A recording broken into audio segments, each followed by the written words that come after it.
5, 4, 3. Good luck, everyone.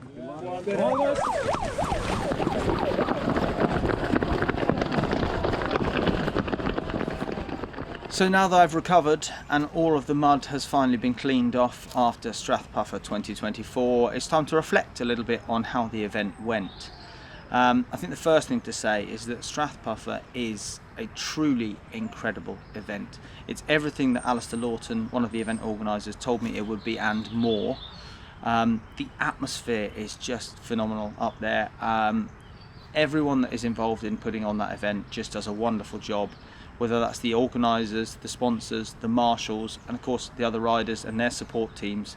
I mean, there are people stood out in a dark woodland on the side of a hill in the Highlands of Scotland at 3, 4, 5 o'clock in the morning, having been up for hours on end, cheering riders on relentlessly.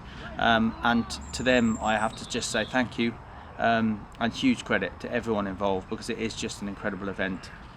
In terms of my own performance, really chuffed, really proud of what I did. I finished 21st out of 149 solo riders, so really pleased with that result. Couldn't really ask for a whole lot more on my first ever 24-hour event. Did 16 laps. The bike was absolutely faultless, not a single mechanical, which is amazing. Better than I could have ever expected. No punctures, no issues whatsoever. All we had to do was one rear brake pad change, which was kind of anticipated and dealt with very quickly.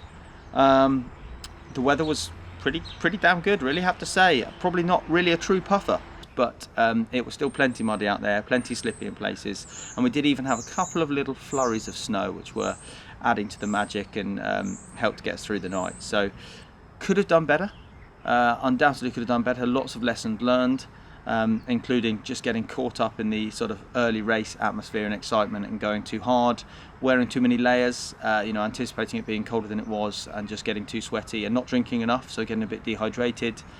By lap 5 I felt like I should have been feeling at lap 12, and was struggling a bit, so kind of had to reset, and I did ultimately probably stop too frequently and for too long.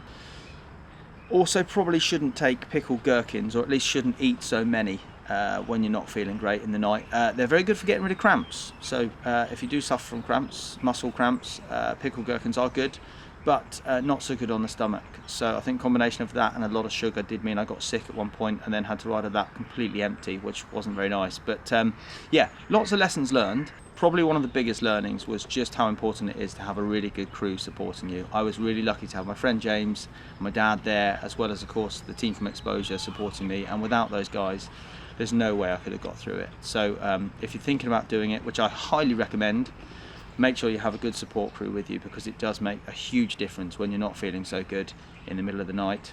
Yeah, I mean, other than that, it's just to say it is amazing.